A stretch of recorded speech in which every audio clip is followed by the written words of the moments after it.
प्रमुख स्वामिने नमः।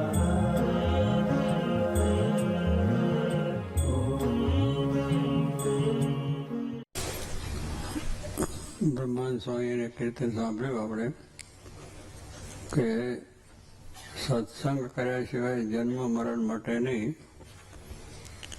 અને જન્મ મરણ મટાડવું હોય તો કે માન તજીને સંતને શરણે જાઓ.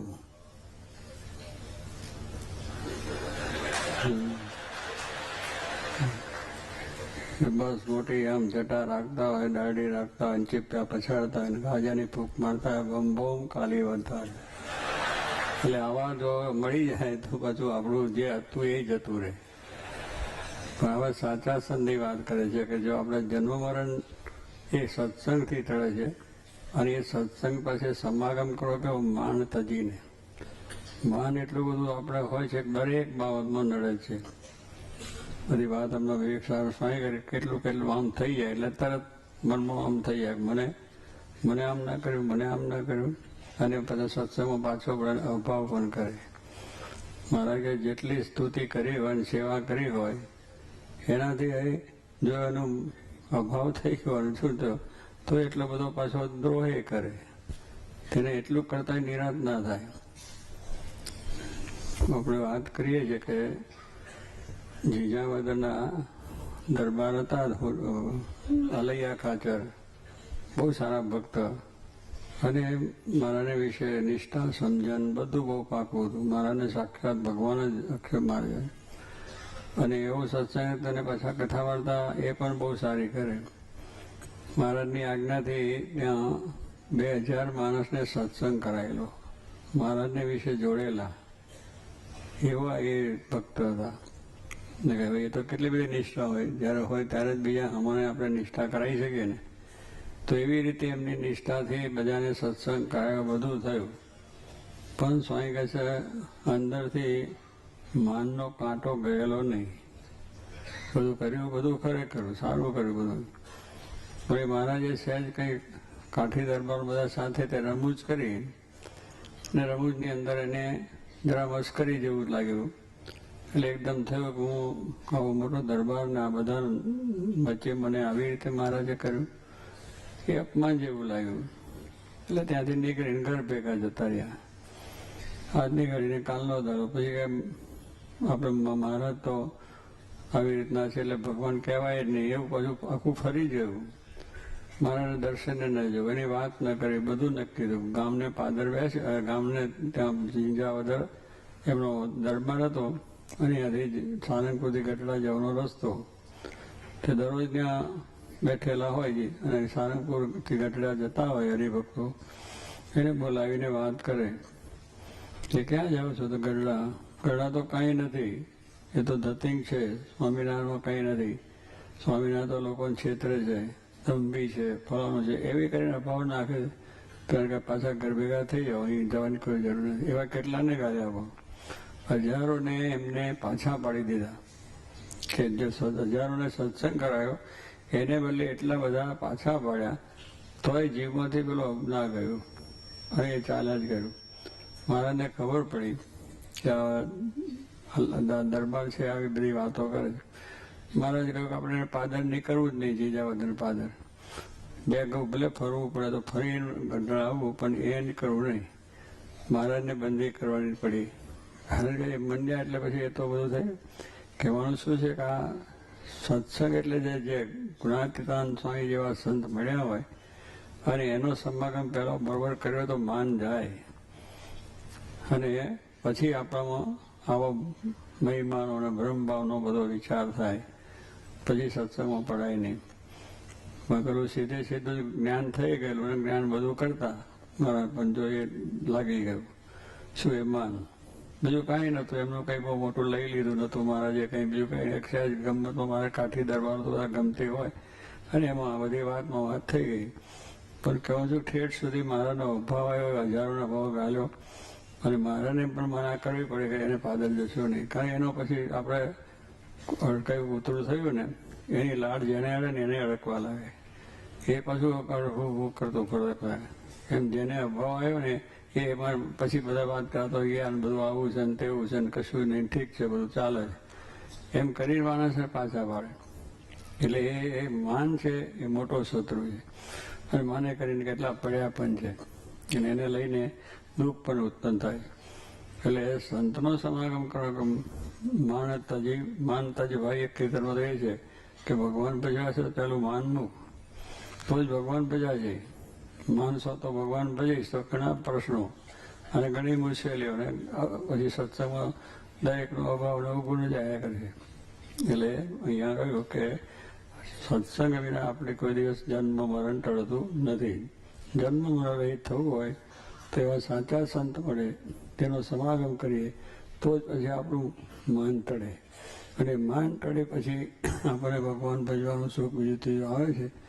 પણ કેટલીક વખત આપણને આપણા વિચારો છે કોઈ ભગવાનને રાજી કરવા માટે નહીં, તીરથ કરે, વ્રત કરે, બધા કાશી જઈને કરવત મુકાવે, કાશી જઈને કરવત મુકાવે. કારણ કે એનું મરણ બહુ પ્રસન્ન શાસ્ત્રોમાં લખ્યું છે મહિમા કે કાશી જઈને જો પોતે કરવત મુકાવે દેહ પડે તો એનું સ્વર્ગમાં વાસ થઈ જાય, એની સારી ગતિ થાય એવો મહિમા છે. એની ઈચ્છા હોય એને જજો. કરવત આવે તો મોટું નથી રાખતા, પહેલાં તો રાખતા હતા પણ આટલું આમ મૂકી દે અને પતી જાય. એટલે આવી રીતનો મહિમા એવું લોકો કરાવતા. પણ એની અંદરથી ભાઈ માનને સ્વભાવ ગયા છે, દોષ ગયા છે. કરવત મુકાવાથી તો શરીર કપાઈ ગયું પણ અંદરના જે ભાવો છે તો ટળ્યા નથી. જ્યાં સુધી એનું અંદરનું તંત્ર ફરે નહીં તો પછી આ કામ થાય નહીં. પણ અંદરનું તંત્ર ફરે, રૂપાંતર થઈ જાય, જીવ દશા આખી ટળી જાય. જીવ દશા છે એટલે આ બધું માન ને ઈર્ષા ને ક્રોધ ને લોભ બધું છે જીવ દશા. આ મળ્યું આ ન મળ્યું, આનું આમ થયું આનું આમ થયું, આવો આવો છે ને તેવો છે, જીવ દશામાં છે. એટલે એવું બધું ચાલ્યા જ કરશે. પણ જો જીવ દશા મળીને બ્રહ્મભાવ થઈ ગયો, દિવ્ય દિવ્ય ને દિવ્ય દરેકનો મહિમા જોગીમાના દર્શન આપણે કર્યા છે બહુ સારી રીતે. એમને કોઈના પ્રત્યેનો જરા પણ લગારા ભાવ નહીં, કોઈ જરાય પણ મોડું બોલવાનું નહીં, કોઈની એવી વાત હોય તો સાંભળવાની પણ નહીં. હા, વાત કરતા હોય તો બંધ કરાવી દે. અને એમને માટે કોઈ બોલે તો એનું કોઈ દાડો ખરાબ ઈચ્છવું જ નહીં, રાજી થાય બોલતા કે ભાઈ આપણું પેપરમાં આવ્યું અને સાહેબ વાંચીને પાછા જો બહુ કેવું સરસ લાગ્યું. આપણે તો કેટલું થાય કે એને ઉડાવો, બીજું કાંઈ નહીં, એને ગમે તે કરીને કરો પણ કોઈ દાડો નહીં. આફ્રિકામાં ગયા કે અમારે સ્વામીને બધા જોડે હરિભક્તો હનુમાનભાઈ બીજા હતા, અમે સંતો હતા. તે આગળ એક પત્રિકા ચાલે કે આ જોગીમાં બંડી આવ્યા છે અને એવા આવા છે ને તેવા છે માટે એમના સભામાં કોઈ જવું નહીં. એટલે આગળ અમારા જતા પેલા પત્રિકા બધા વેચાઈ જાય. હવે જોગીમાનો પ્રતાપ એવો છે, સાચા સંત હતા, એને તો કોઈ એવી પડી પણ નથી. આપણી પત્રિકા ભલે ફરે સ્વામી ગઈ અને એ થાય બીજાને તો વિચાર થયો આના પર કેસ કરીએ, આ પત્રિકા છપાનો પર સ્વામી કેસ કરીને કેમ માથે આપણે ભજન કરો શું કેમ હશે, આ કેસને દાવા કરવામાં પાછો આપણો સમય જાય નકામો, માટે ભજન કરો. ભલે લખ્યા કરે મહારાજ છે તેને ખપ છે, આવશે સત્સંગ કરવાને મારશે, પણ એને કોઈ દિવસ એવો વિચાર ન થાય ભાઈ ચાલો એના સમૂહ આમ કરું તેમ કરું. દરેકની માટે પ્રેમ કહી જાય તો એટલું નાનો હોય કે મોટો હોય તો પણ સહનશીલતા એટલી બધી, સાધુતા એટલી બધી. તો કહેવાનું છે કે એવા સંત પાસે જઈએ તો આપણું બધું સ્વભાવ ટળે. એ આપણે વાતો જીતો કરી કરીને એમનો નહીં વિચાર કે અમને સંતો બધાને પેલા જોડે ફેરવતા તો સવાર ઉઠી ના જ વાતો, દેહ ભાવ ટળે એની જ વાત કરે, બ્રહ્મ ભાવ એ જ વાત કરે, ભગવાનની સુંદરતા.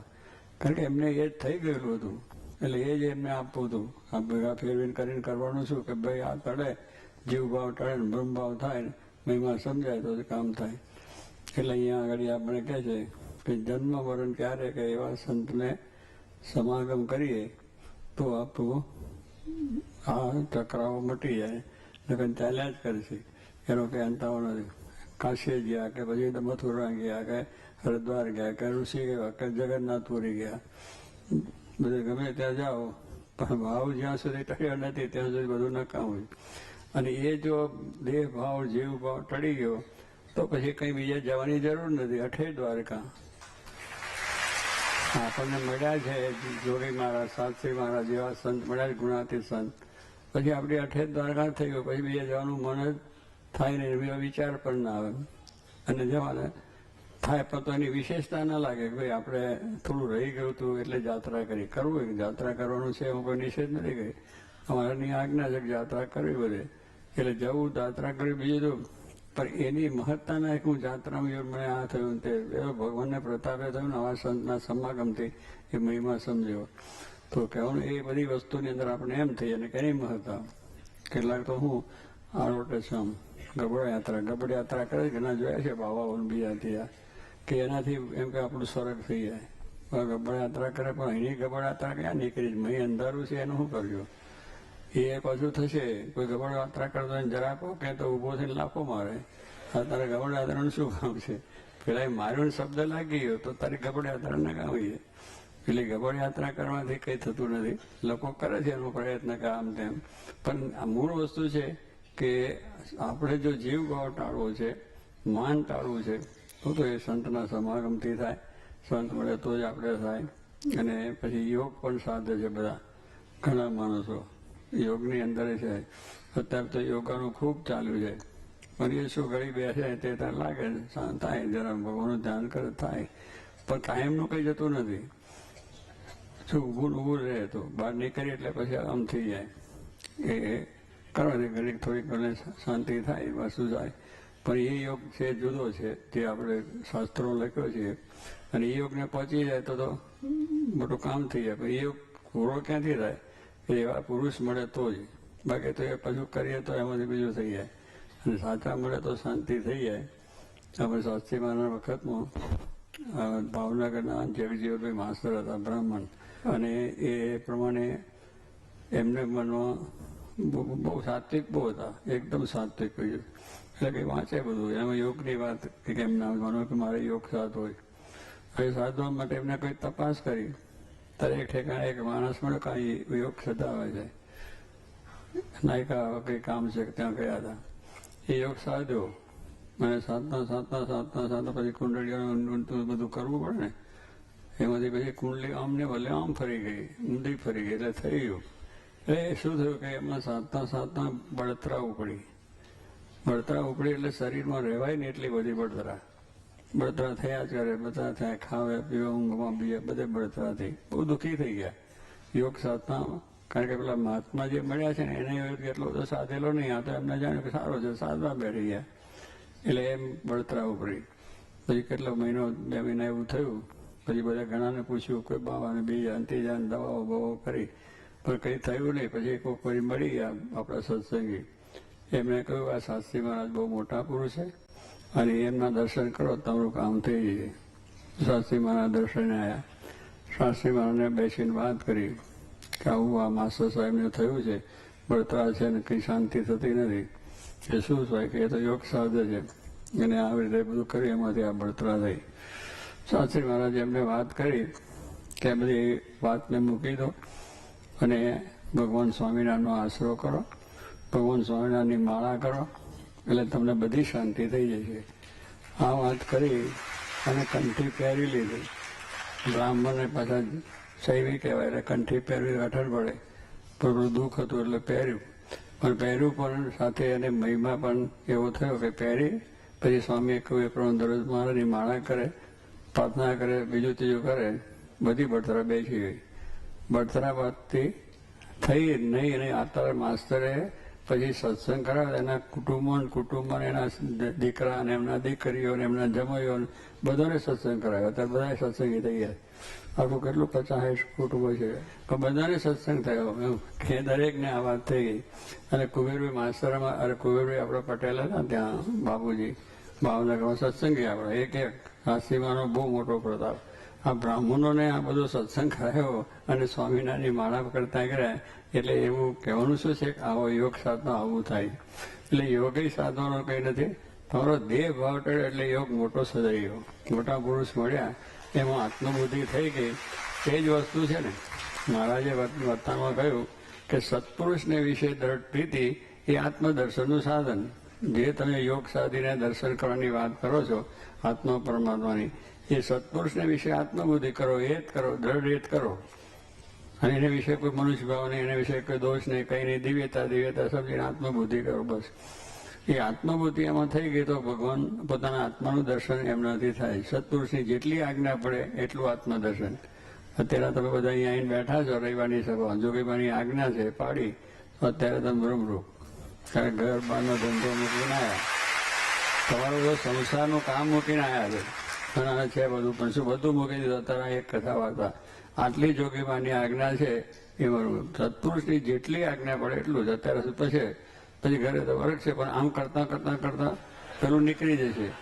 પાછા ઘરે જઈએ એટલે જરા પાછું ભૂલાઈ તો જાય છે, પણ શું કે કાયમ દૈવાની સભા કરીએ છીએ એ કરતા કરતા કરતા દેવભાવ ટળે દિવ્ય ભાવ બ્રહ્મભાવ થઈ જાય.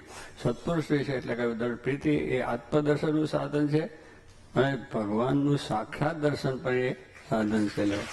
આ સાધન આપણે બતાવ્યા છે. આ સાધનો કાયમ વિચાર હંમેશને માટે કરો તો આપણે બધા યોગ સધી ગયા. જેટલા કયા છે ગીતામાં કર્મયોગ ને ફલાન યોગ ને રીતના બધા અષ્ટાંગની બધી વાતો છે એ બધાનું ફળ સત્પુરુષ છે ને એની બધી જેટલી આત્મા થાય એટલે આત્મા અને પરમાત્માના બે દર્શન થઈ જાય. તારે કહેવાનું શું કે આ વસ્તુ આપણા જીવનમાં દ્રઢ થાય તો પછી આપણે કંઈ વાંધો આવે નહીં. પણ આપણો જીવ એવો છે ને ખરો ત્યાંથી અહીંથી જરા કંઈ શરીરમાં દુઃખ આવે છે તો પેલા ભુવાને જાગરી અપાઈ જાય પૂછે અને હગાવાલા પાછા કે જો આ તેમ આપણી કુળદેવીને બોલો શું ચડાવ્યું નિવેદ ના આપ્યું એટલે હવે કઈ ભૂખ્યા હતા નિવેદ, પણ મૂળ વસ્તુ છે કે તમે નિવેદ ના ધરાવ્યું એટલે, પણ નિવેદ નથી ધરાવ્યું અને એમાં બીજું કઈ નહીં. પણ લોકોને એવું કે આ તમને દુઃખ આવ્યું આપણે એમાં લેવાઈ જઈએ. પણ ખરો પાક આપણે સત્સંગી છે. મહારાજની ઈચ્છા છે કોઈ દુઃખ આવતું જ નથી. મહારાજની ઈચ્છાથી દુઃખ આવે ને સુખે પણ એ આવે છે. સુખ આપનારે છે ને દુઃખ આપનારે છે. પછી જે થવાનું શરીર છે એમાં રોગ છે ને બધું આવવાનું છે ને થવાનું છે, ભાંગડે થવાની થાય, પણ તે ઘડે આનંદમાં રહેવાનું. મહારાજની ઈચ્છા છે એમ થશે. પણ તે ઘડે ગભરામણ થઈ જાય ને બધું આમ ને તેમને ફલાવાનું આપણે સત્સંગ કર્યો ને આટલી સેવા કરીને આટલું આ કરીને કેટલા જાતના જન્મ ગલા પાઠ કર્યા ને કેટલી મહાપૂજા કરે પણ કંઈ થયું નહીં. એ તરત વિચાર આવી જાય શરીરનો અહીં કેટલો ભાવ છે આપણે દેહ ભાવનો, તો એનામાં જરા થાય તો આવું થાય. પણ જો આત્માનો વિચાર હોય તો દેહ ભાવ છે જ નહીં. પછી એમાં જે થવાનું એ થાય.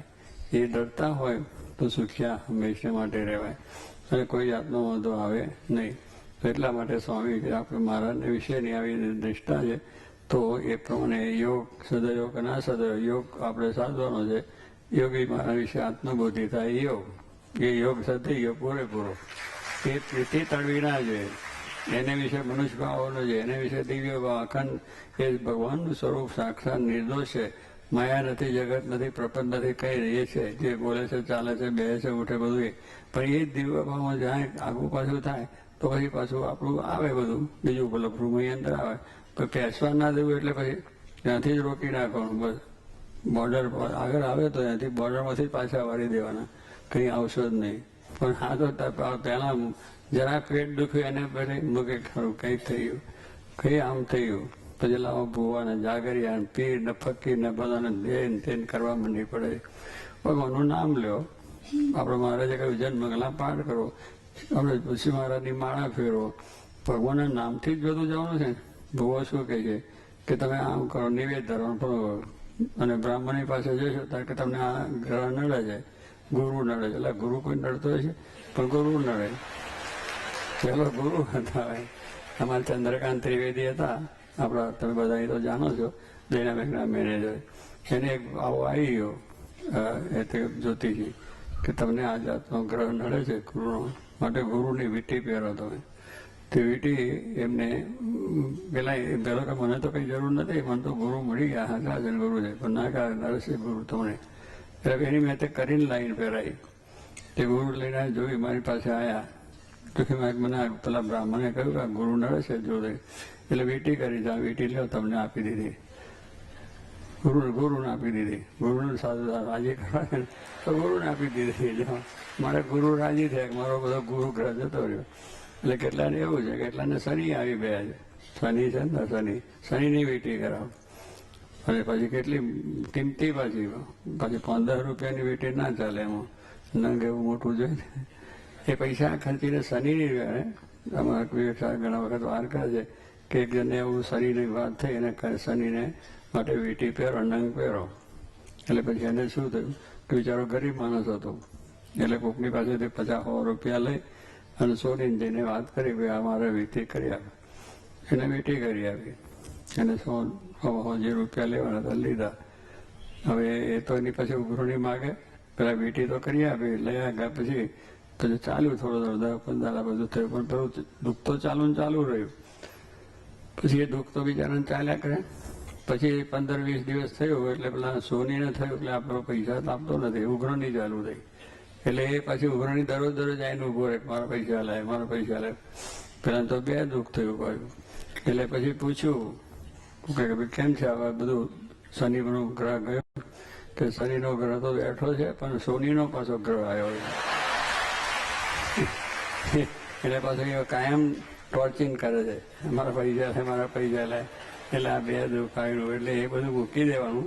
આપણે તો મહારાજને સ્વામી મળ્યા છે એટલે બેડો પાર થઈ ગયો છે.